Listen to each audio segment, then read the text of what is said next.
Okay, so in my opinion, the only mobility drill that you need to improve your squat, other than squatting itself, is hanging out in the deep squat position. I'd like to give credit where credit's due.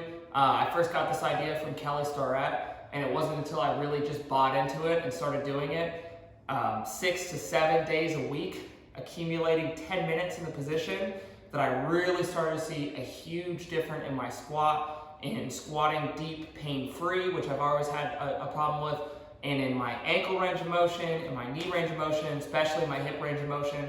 The reason I think this is so effective, if you look at a lot of cultures around the world, they spend so much time in this deep squatted position.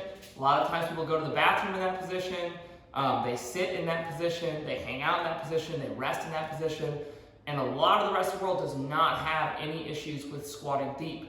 However, here we spend so much time in chairs where we're not holding ourselves in this deep position, but that where our legs and hips are at 90 degrees or less, and they're being assisted and propped up in that position, we lose strength and mobility in these ranges of motion.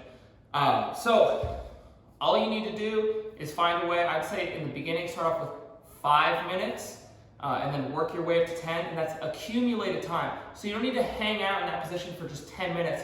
I have done that before. I worked up to that. Now sometimes I'll go 5 and 5, or you can go 2 and 2. Just do what you can in the beginning. The other thing is, it doesn't need to be perfect. I still struggle with ankle mobility. It's slowly getting a little bit better over time as I continue to do this stuff and just squat with to the best of my ability in the best form possible. But yeah, in the beginning, maybe your heels are up a little bit when you're hanging out there, and that's okay.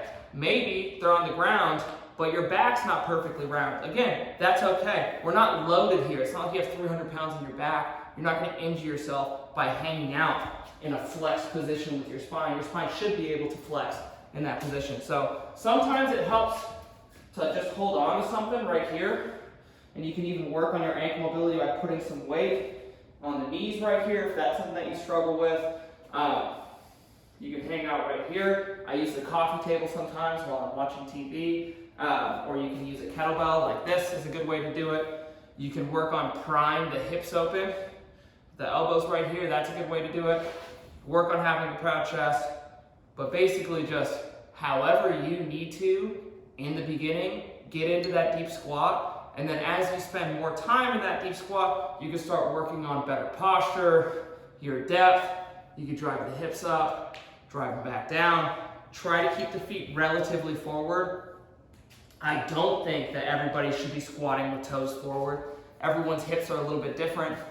Some people have a little bit more external rotation. I'm kind of going on a tangent here. But basically, if you want to get better at squatting, spend more time in the deep squat position. Accumulate 10 minutes a day, start off with 5, and then squat with the best form that you can manage. Start with the goblet squat, you can move on to kettlebell front squats, barbell front squats, then start loading the back squat.